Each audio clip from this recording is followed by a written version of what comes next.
Shay Russell from mining.com.au, and joining me today is Andrew Paterson, the Managing Director for Great Boulder Resources. Andrew, it's a pleasure to have you back. Always good. Thank you. Thanks for your time.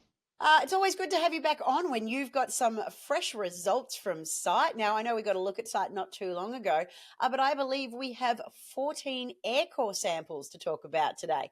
What's the good news?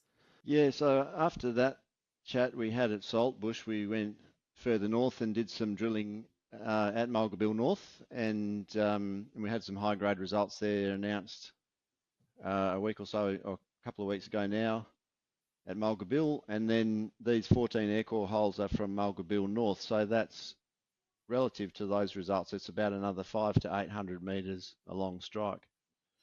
So just the 14 holes there, number of high-grade hits in it, and just to put that into context, if people don't realise, Aircore drilling is just a fast, cheap reconnaissance technique, and it can only go down to the top of fresh rock. So when we talk about the bottom of hole or blade refusal depth, that's actually the depth at which the rock gets too hard for the rig to continue drilling.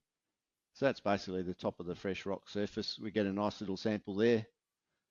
We use that for our lithogeochem and logging and obviously gold assays, and it gives us quite a lot of useful information fairly cheaply. So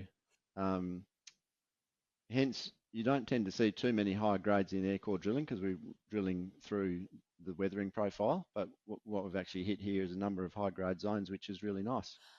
It's really impressive what you've pulled out with the Aircore drilling, and I think it's worth staying here on this subject just for a little bit longer because, as you said, it's fast and cheap to get this information out to the market, but also too, doing sort of Aircore drilling, it's about increasing the confidence in the known mineralisation of a project, isn't it?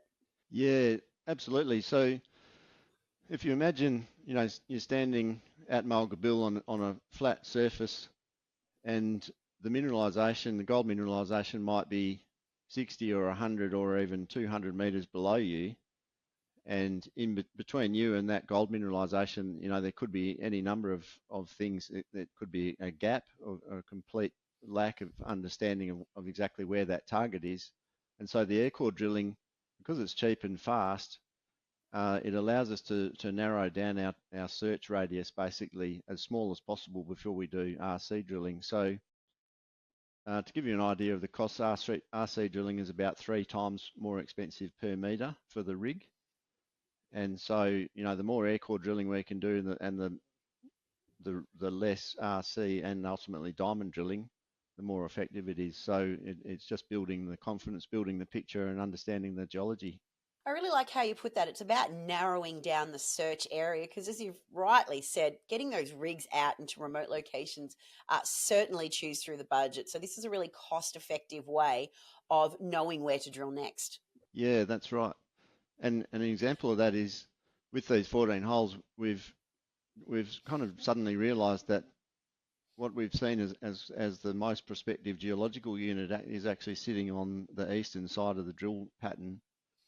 So that suggests that the first thing we should do is go back there and drill further east. And interestingly, one of our highest grade hits there, which was a bit over 4 grams a tonne, looks like a nice little vein structure. That was on the east side of offensive drilling. So immediately it opens up the field a bit and focuses our next round. It'll be further east and heading northeast. We've got nearly 2 kilometres of strike to play with, so it's still a big target. The other thing I should point out is if you look at the map of drill collars, there's quite a lot of drilling there, but we were drilling up there until May 2022. We were actually drilling in the wrong direction. So I've spoken a bit about this before, but it took us a while to realise that the highest grade veins are dipping west, and we were drilling kind of sub-parallel, drilling west. And so we turned the rig around. We now drill to the east, which is the optimum direction to intersect these things. But what that means is a lot of those drill collars that were drilled up there in the first 1.5 to 2 years that are actually relatively ineffective. So if you take them off the map, there's actually bigger gaps in drill coverage than what it initially appears, unfortunately, and heaps of potential. I would so love to derail today's conversation and go into the geology of how these dips are going west rather than east, which is what you expected. But I sort of feel that we need to move to probably the more important part for investors listening today, and that is that you've still got 45 assay results pending, haven't you? Tell me, when do we get a look at these? They actually should be back pretty soon, so it won't be long.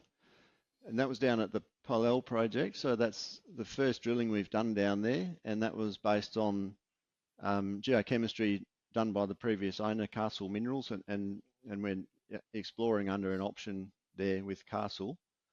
And we were also using their heritage clearance areas, which were done on lines somewhat sporadically across the area, and that necessarily constrained our drill pattern. So it wasn't really an optimum drill pattern, but it was a quick first pass test. We'll have a look at what we come up with. You know, honestly, we'd be lucky to find anything in the very first program, but we'll see what happens. Listen, it sounds like you are increasing your confidence in the area, and there's certainly some, ideally, more good news ahead. Listen, Andrew, thank you so much for being here, and hopefully one day we can set aside some time to have that nerdy geology conversation about why this area is dipping west. Thanks for being here. Thanks very much.